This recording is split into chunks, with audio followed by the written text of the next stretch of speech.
রাহুল তোমার কষ্ট কি করে বুঝবি রে ভাই, বাড়িতে বিয়ে দেয় না। তোর কষ্ট কি বুঝবো, আমি তো মাল খাবো, তা বিষ খাওয়া পয়সা নাই। আমার কাছে 100 টাকা আছে বে, চল মাল কিনে খাবো। চ তাহলে, তোর কাছে সত্যি পয়সা আছে, চ। রাহুল মাল তো কিনলাম বে, কুত্তি খেবি? ওর দেওয়া জঙ্গল শিখাবো গা, ওইখানে কেউ একটাও লোক যায় না।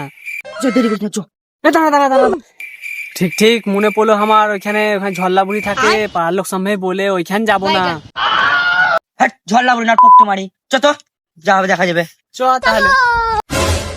ওই রাহুলের জায়গাটা ভালো লাগছে, তো জায়গাটা তো বসবো, একবার ধক ধকা জায়গা। ও তো চ ওইখানে বসবো, চ। আজ আমি মাল ছাড়া কারো নয়, এইটুকু খেয়ে কি নেশা হয়। আজ আমি মাল ছাড়া কারো নয়,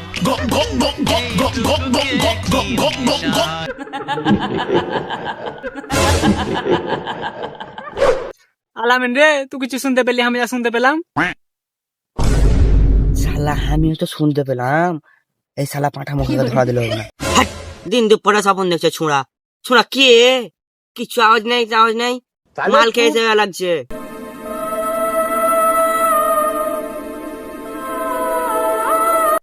আলামিন রে, ওটা আবার হচ্ছে, ঝোল্লা বুড়ি মনে হয় এলছে, তাড়াতাড়ি খানি পালে চ এখান থেকে।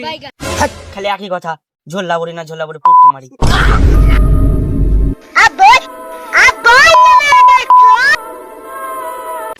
শালাকে বললাম কি ওখানে ঝোল্লা বুড়ি থাকে, ঝোল্লা বুড়ি না পুকটি মারি, মার এবার পুকটি মার ভালো করি।